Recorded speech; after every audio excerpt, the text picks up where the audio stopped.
Hi friends, it's Mrs. Ross and I'm back with a caterpillar update. So I was noticing in our caterpillar container are the five caterpillars that are really big and there was one really tiny small caterpillar that's sitting up on the lid. And I also was noticing that down at the bottom, where all of that yellow stuff is, it's starting to look kind of balled up. So I looked it up and I found out that some of that, the little ball pieces, that's the caterpillar poop. So they're eating the food, and then when they poop, it is the same color as the food. I also measured these big guys, and they're kind of hard to measure because they don't sit still, but they are almost 2 inches long. I couldn't believe it. So I wanted to think about drawing these and what I'm going to put and what colors I'm going to use. I put together all of my books and my displays so that we could see, just get some information. And my favorite book is over there at the back. It's called Painted Lady Butterflies. And I love this one because it tells us about the type of caterpillars that we have and the type of butterfly it's going to turn into. The type of butterfly that we are going to have, like I said, is called a painted lady butterfly. The part of the top part of the wings look kind of like a monarch butterfly with the orange and black, but the undersides still have that brown color. And that means that the butterflies are easy, or it'll be easier for them to camouflage themselves when they are being hunted by predators. Now, as you're thinking about doing your observation, remember, if you don't have a printer, you can always just draw a paper like I have. And I started off by putting the date. The date that I'm doing this is 4-22-20, and I wrote that I observed caterpillars.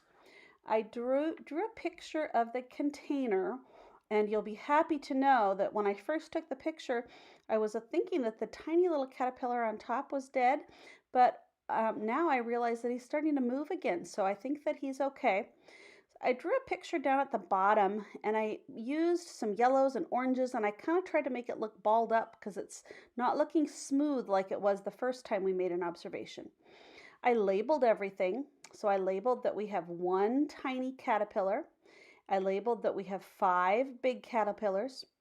I labeled down at the bottom with the orange and the black that there is food and poop down at the bottom. And remember last time I was talking about those little itty bitty black pieces that sometimes we see down toward the bottom? Well, I learned that those are pieces of the caterpillar's exoskeleton.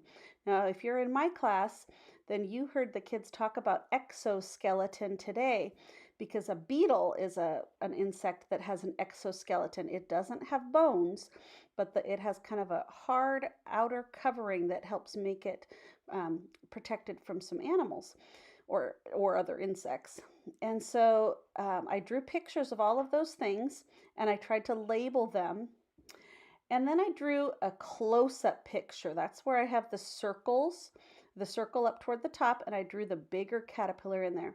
And you can see that I drew all those little tiny hairs that are on the caterpillar. And I wrote that there are 6 legs. Now that the caterpillar is bigger, I can see it really easily. And I can see that there are 6 legs up toward the head that are for moving. Now, I looked this up in our Painted Lady Butterfly book, and it says that in the back there's these little stumpy things that look kind of like legs, but they aren't really legs. They're something called prolegs. And at the back we have 10 prolegs that are good for gripping, so the caterpillar can hold on to different leaves as it's trying to eat. So as you're doing your observation, think about labeling the different parts that we've talked about. Think about showing a close-up maybe. And remember that we're trying to draw exactly what we see, just like a scientist would. We're not going to put smiley faces on the caterpillars. We're not going to make him pink, purple, rainbow color. We're going to try to make him exactly what we see. So I'll see you next time.